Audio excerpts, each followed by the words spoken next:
In this tutorial, we'll demonstrate the use of netcat as a tool to transfer files, as well as establish remote backdoor, the use of Wireshark to capture network communication, and we'll also work with tools for file integrity checking. To get things started, we need the Kali VM started, as well as the Metasploitable. So you can notice on the left hand side I have Kali, and I've opened the terminal. Left click on the terminal, and then I also have a Metasploitable VM. I've actually signed into both of them, and then I wrote a quick summary of the different steps we will take.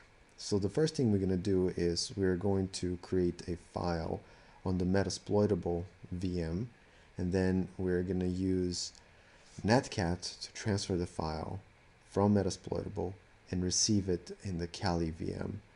So the purpose of this is the demonstration of file transfer, and more specifically using plain text protocol to transfer this file. Plain text protocol like Telnet. So without encryption, we'll see how easy it is to intercept the contents of a file. And then what we're going to do is we're going to check the integrity of the file that we send against the file that we received using two different hashing algorithms. To get things started, what we need to do is create the file. So we're going to start with the Metasploitable VM. I'm going to use the Nano text editor. We're going to go ahead and create a file with your first and last name. So nano space your first and last name, and then press enter. So in here we're going to put in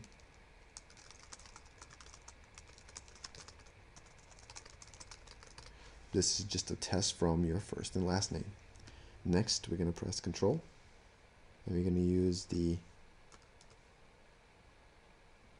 exit. We're going to save the default name and a write to the file.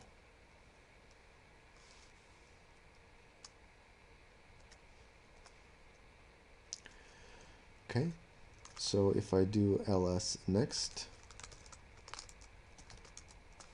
I should be able to see this is a test from Val Pavlov. So again, what I did is I used the nano Val Pavlov. I was able to just enter my text. Then I used the shift number 6 and X on the keyboard to be able to save the contents to the file. I pressed yes for saving with the specified file name, and I was able to create this file. With all of this, what we're going to do now is we created the file. I used the cat command to be able to read the contents of the file to make sure that it was saved. Now that we have the file created, we're going to use two tools that are built into Linux, the MD5 sum and SHA-256 sum. Both of them are used for creating a unique identifier for the contents of a file. If the contents of the file changed, the unique identifier will change with them. So what we need to do next is use the MD5 sum and specify the name of the file that we want to calculate the MD5 hash. This is the MD5 hash for the file name val, so it starts on the side here.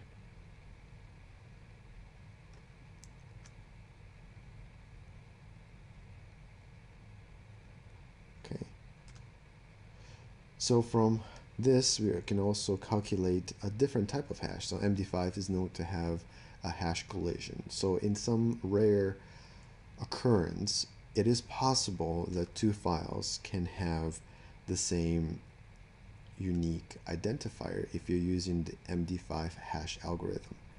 So it's a good practice to use another algorithm like the secure hashing algorithm or SHA, and then they have different iterations of the algorithm. 256 is another iteration. More current standard is SHA-512. So what we can do in this case is we can do SHA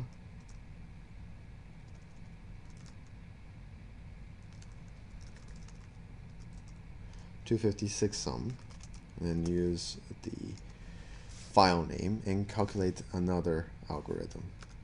So if you notice here, I can't really point into the hash, but on the side, this is the new identifier. Okay, so with this in mind, we have the hashes of the file that we're going to send calculated. Now we need to work within preparing our Kali environment. So on the Kali environment, what we need to do is we need to start Wireshark, and there are two different ways to start Wireshark. Wireshark is used for packet inspection. The communication between systems can be inspected with this protocol packet and frame analyzer.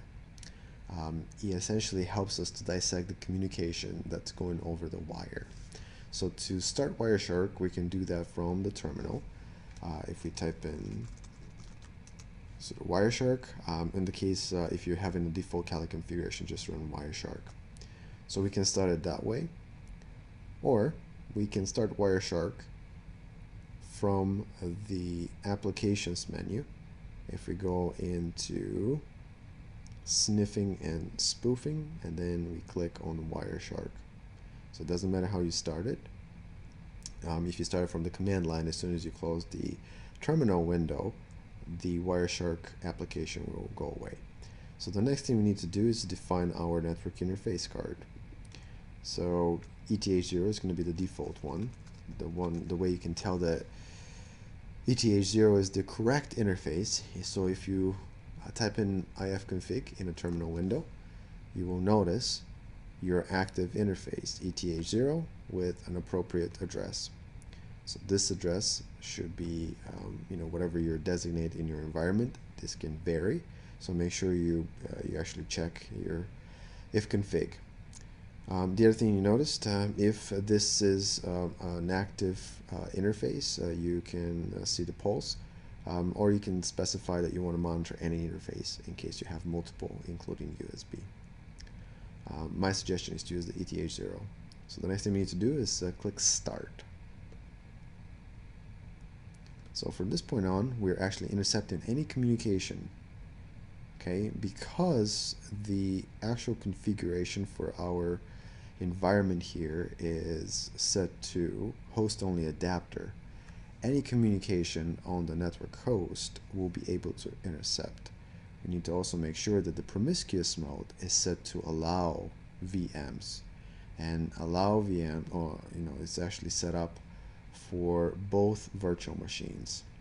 This is the same setup for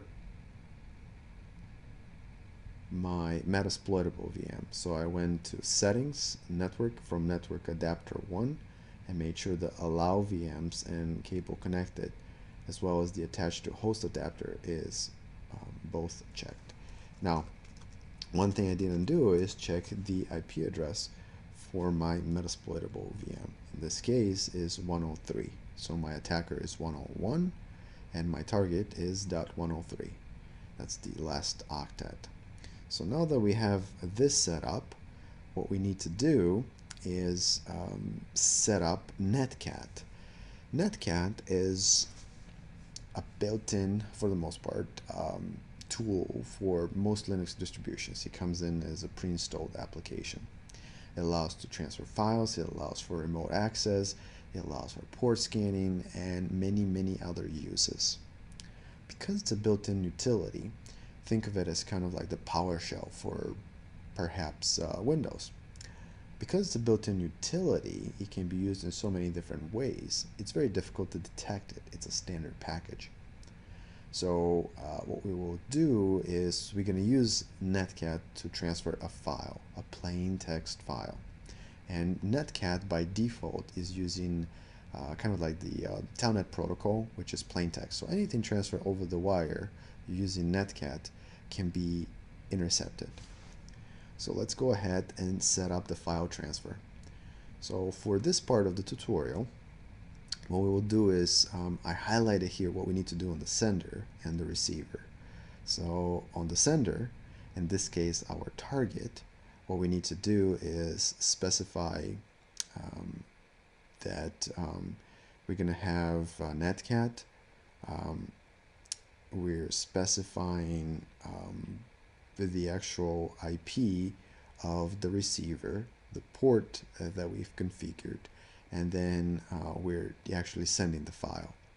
On the receiver, in this case our Kali attack machine, what we need to do is make sure the netcat is in a listen mode.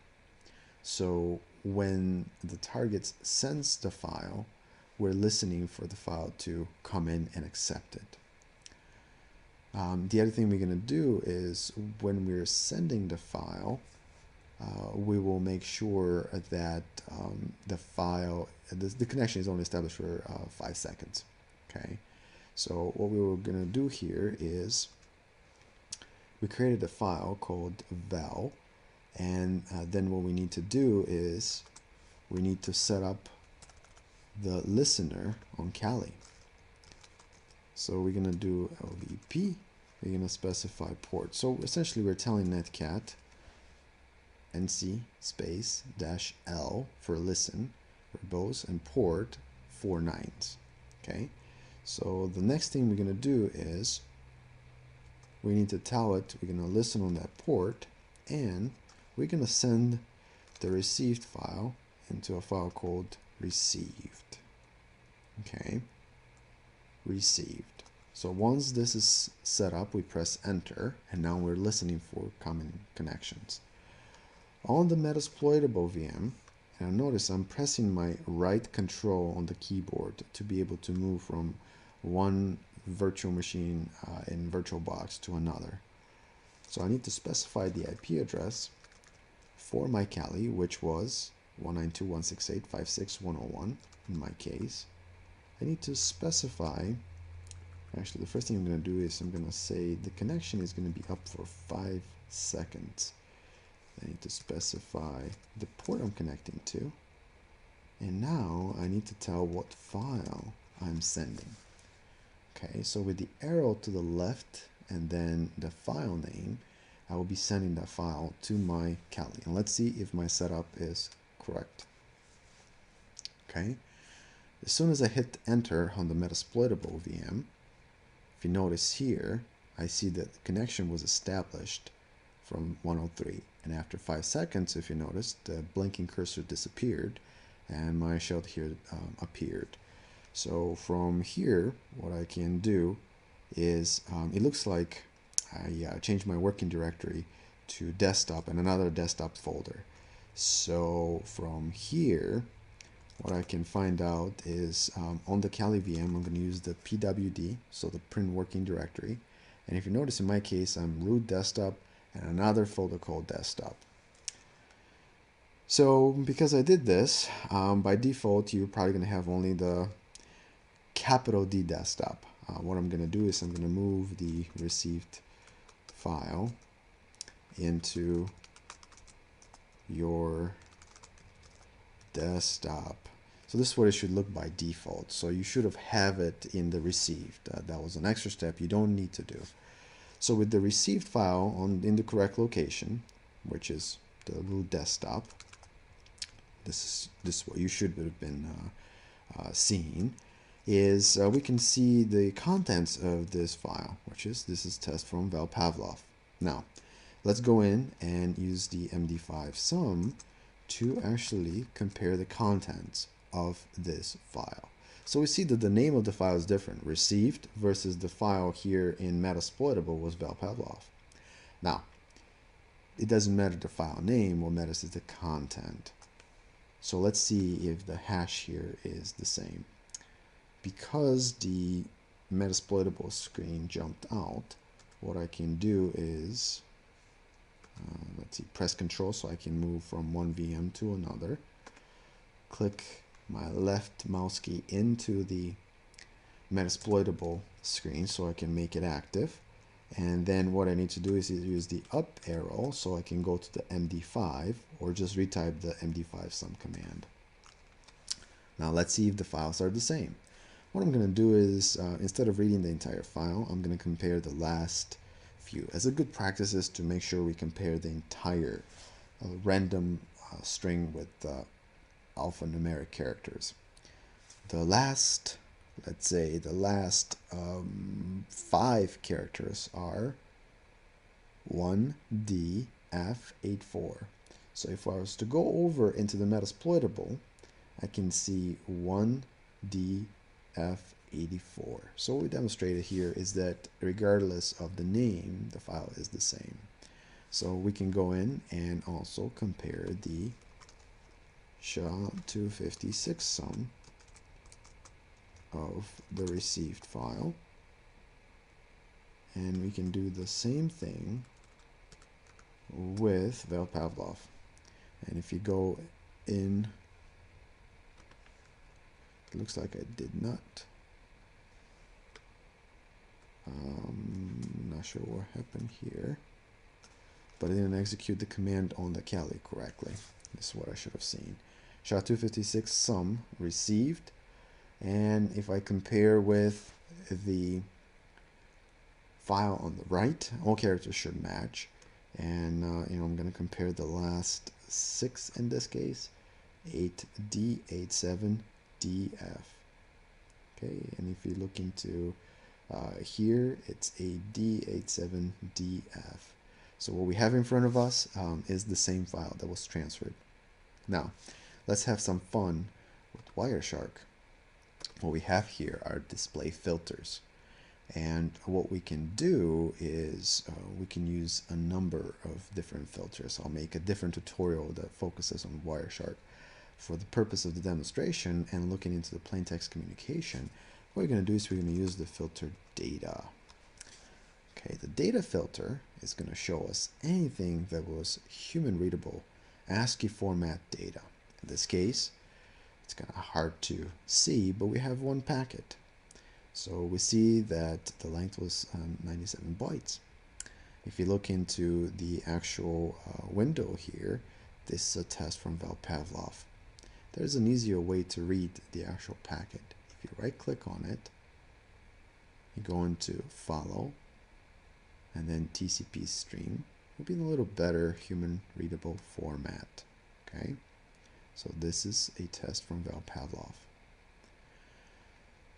So let's say that there's so much data that's being transferred over the wire that we're looking for a particular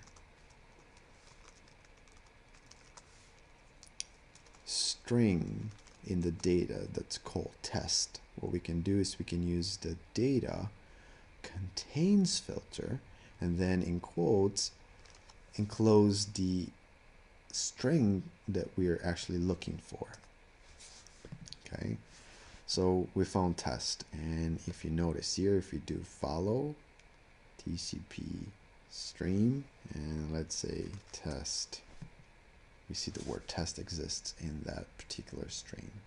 Okay, so we saw that if we were to use a tool like Netcat to transfer files, it's really easy to intercept it because it's plain text. That's the importance of actually encryption. So with this in mind, what we can do is we can go ahead and create a different file. And the tutorial for module 4 was asking us to work with NCAT. NCAT is a newer version of Netcat, and what it can do is allow for a level of encryption. Now, what we can do is to demonstrate its purpose, we can use Netcat on the Metasploitable and then NCAT on Kali. The syntax is actually the same. So instead of NC, all I had to do is use the NCAT syntax. Okay.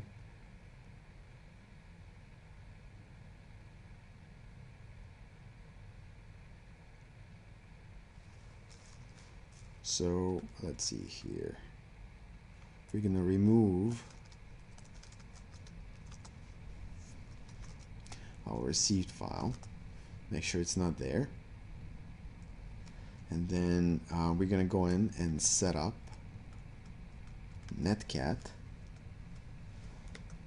but with its ncat option. Okay, so instead of nc, we're going to do ncat. Okay, we're going to listen for incoming connection.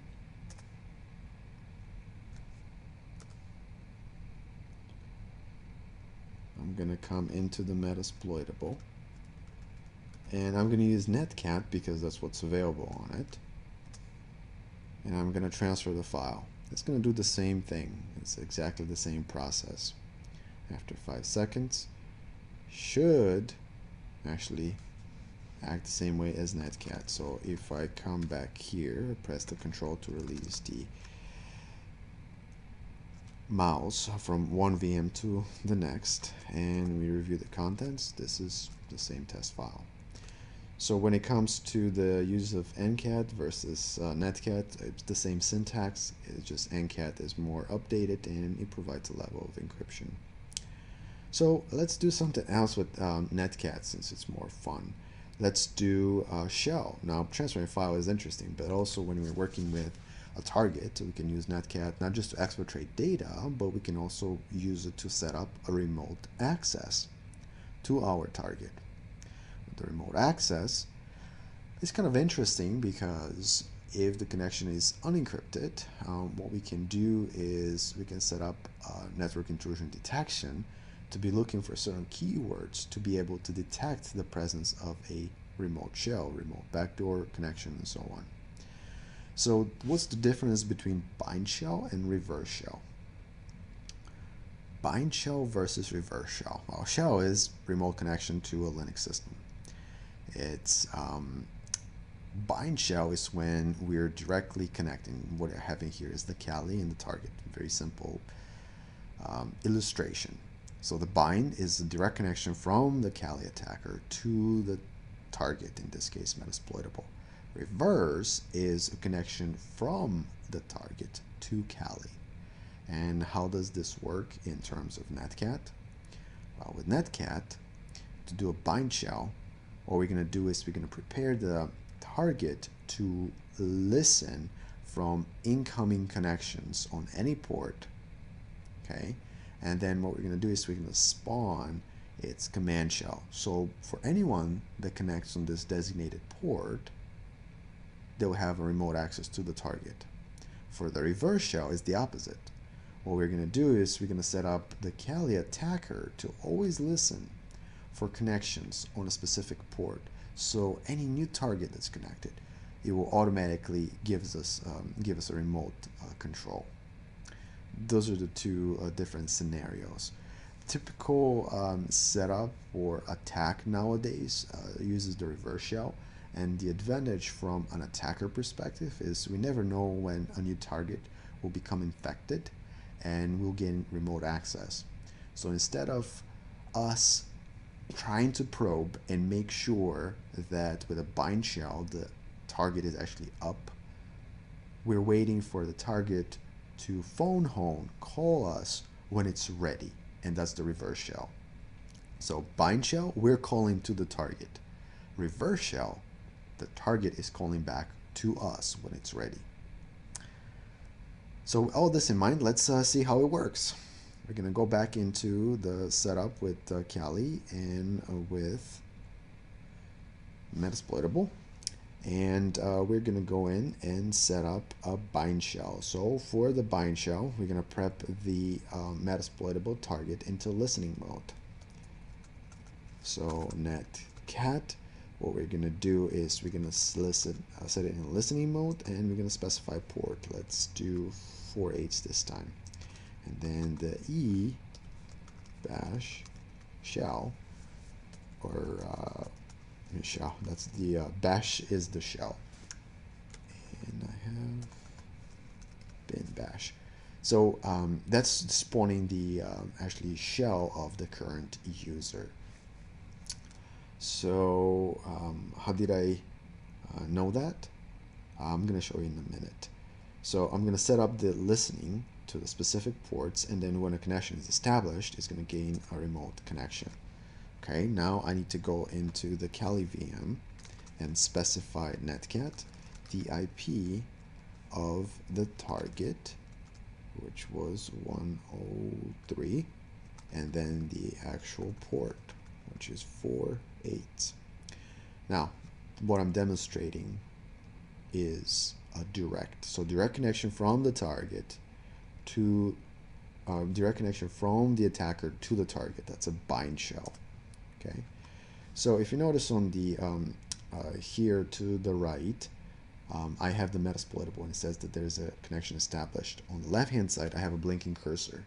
And that cursor doesn't, how I connect it, what does that mean? Well, who am I? You're at MSF admin. If you look into the right side, you know, what is the user that you're logged in with? Look into the right. MSF admin at Metasploitable. Okay. What's my working directory? Home at MSF admin. Let's look into the content of the file containing usernames, which is the ITSI passwd, so the passwd within the ITSI directory. Using cat, we can read the contents of that file. All right, so we saw that we have, these are the existing accounts, okay, and here on the target, of course, you know, outside of the shell that we see, you know, connected to, there's no indication, so we can make this very stealthy. Let's go in and see what's happening with Wireshark. See if I closed it.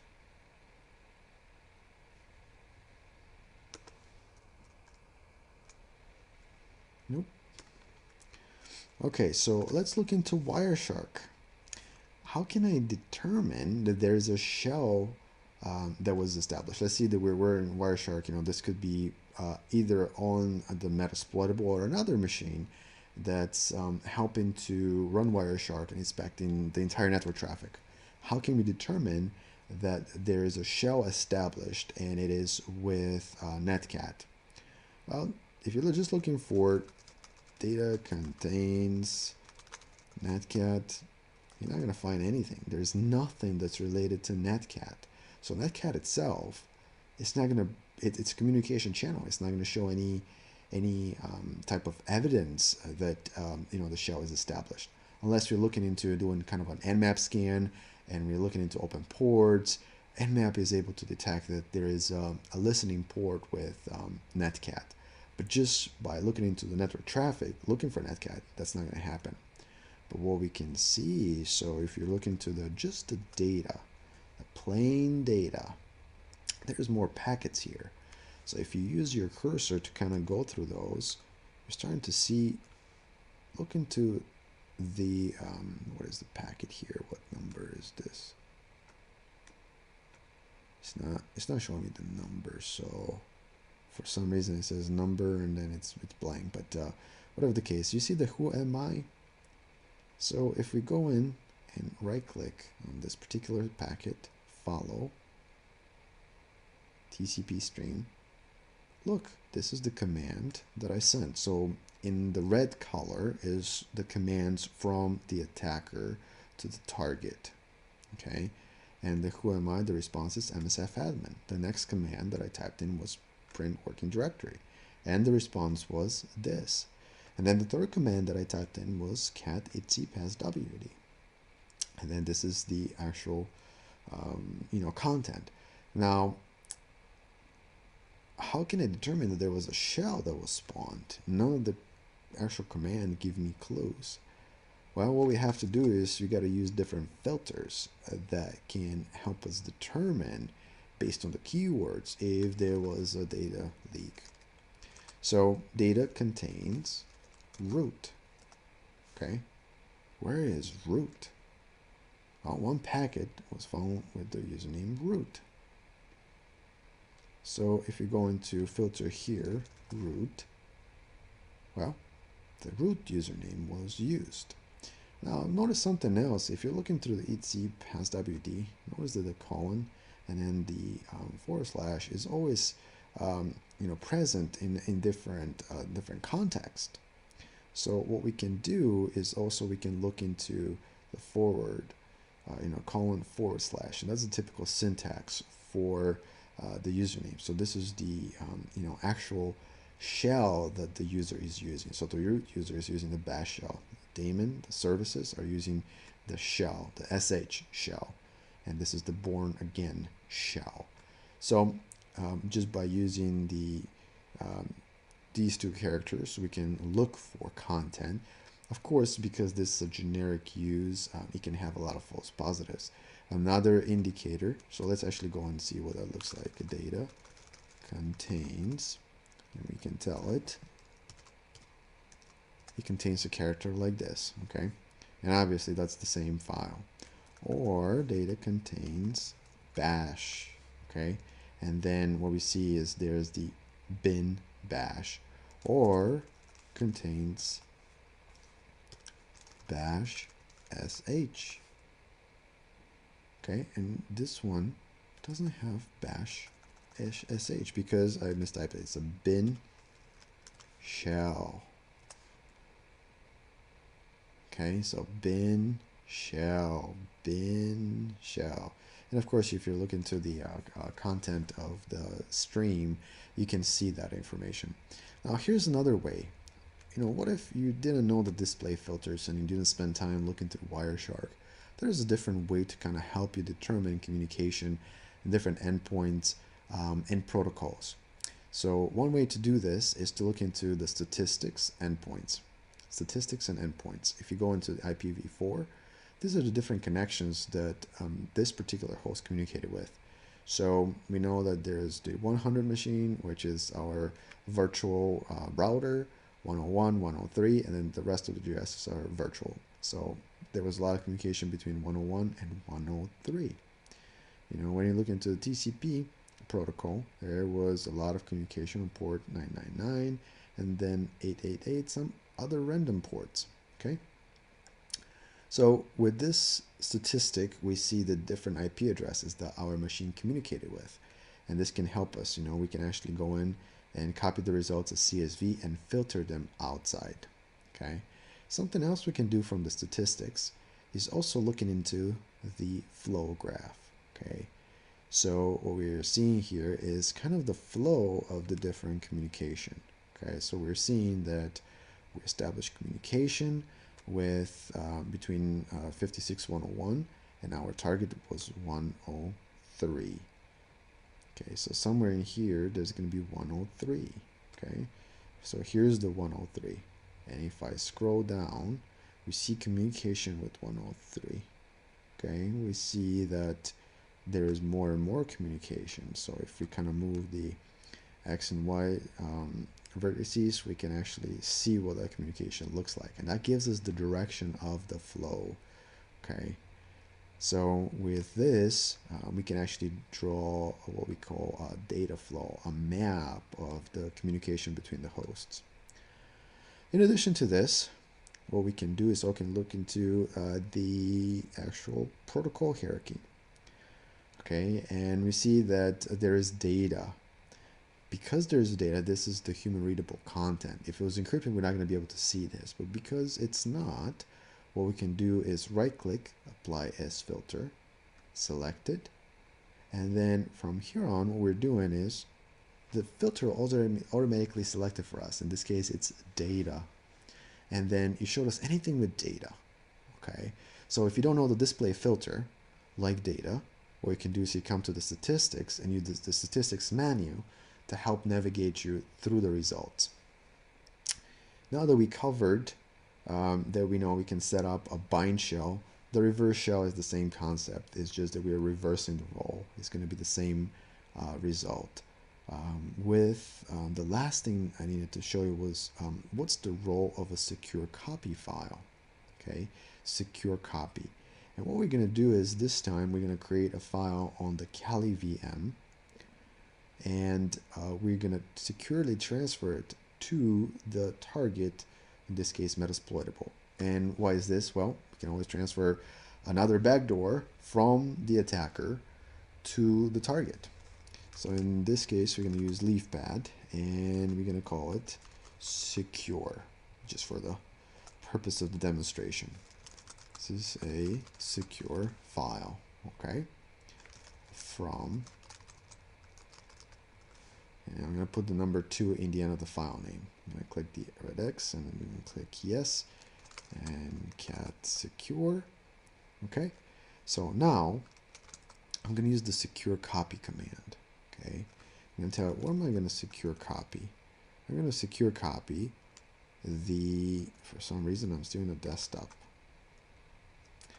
So whatever working directory you're in, making sure that when you create the file, you're in the same directory as when you execute secure copy. Okay, so I'm copying the secure file, and where am I going to copy it to? I need to know the username and the IP address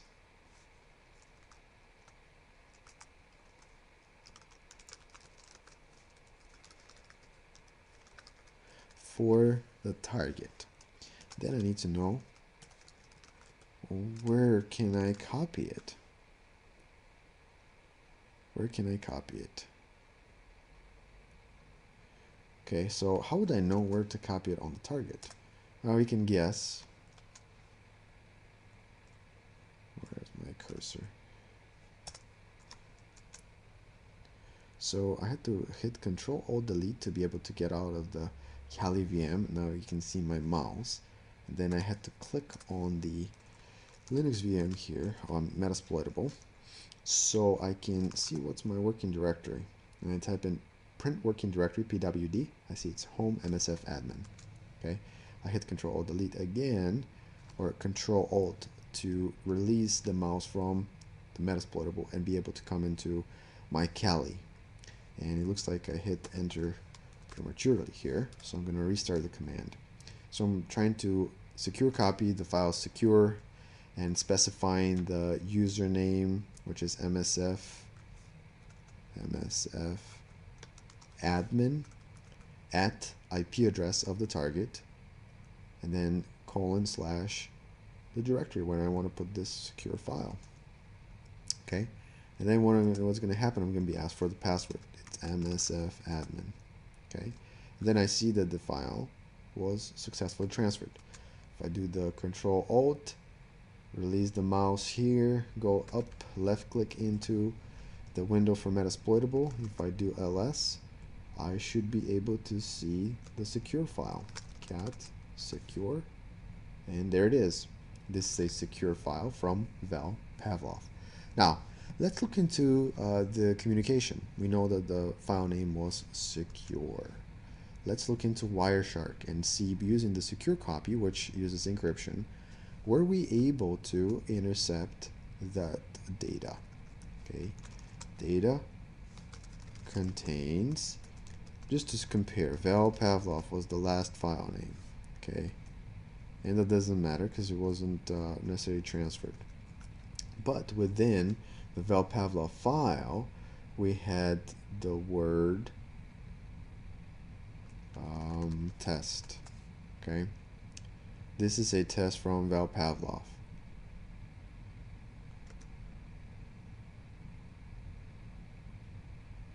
This is a test from Val Pavlov. Okay,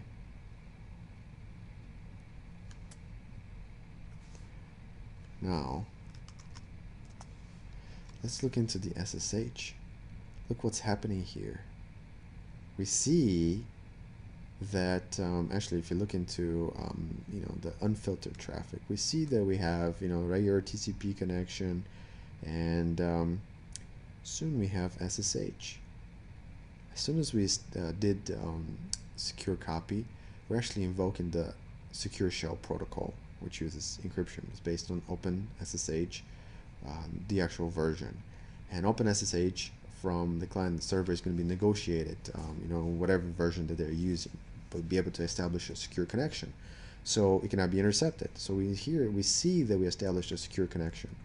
We see that potentially, there was data that was transferred. We see there was a key exchange. We established the communication. But if you notice at the bottom here, none of the content is readable, and a keyword for that was keyword for the transfer was secure. Okay, so we know that the word secure was there. So we're going to use data contains secure. There's nothing. If you go into the statistics, if you look into the protocol hierarchy, and it looks like I selected, there we go. I need to clear the filter and go in statistics and then protocol hierarchy.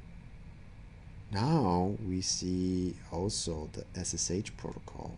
Okay, apply as filter, selected, and we're seeing in here that there were new keys, there was the key exchange, but we don't see any of the related data. Now if this was a browser traffic, there's a way to decrypt this and inspect it, but because it wasn't browser traffic, it would be very, very difficult to decrypt it unless we have some type of man in the middle, or using older protocol that we can brute force the key and guess its content. So with all of this, we demonstrated the difference between transferring files in plain text versus using a secure protocol like secure copy. What we can do is we use the different data contains. What I didn't show is that you can also use OR filter. So you can do OR using the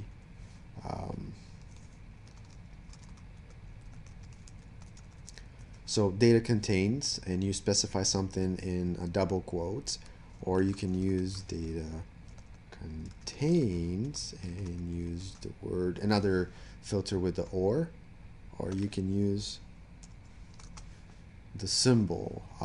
It's a symbolic expression there, so both should have the same result.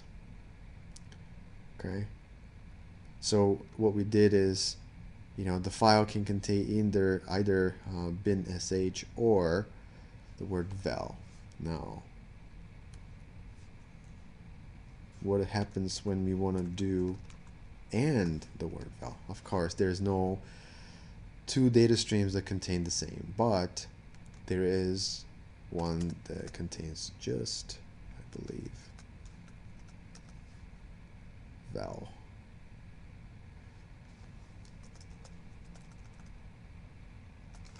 Frame contains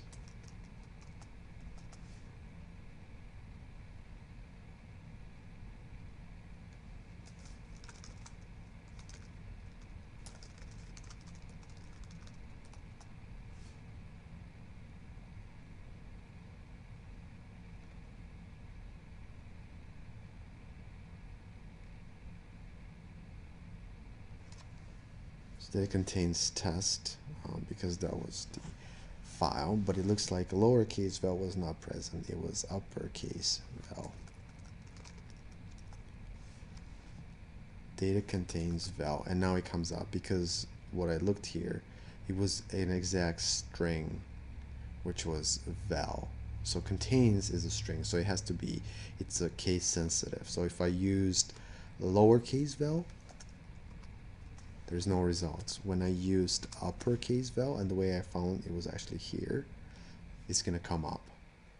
Okay, if we use, instead of data contains, we use matches.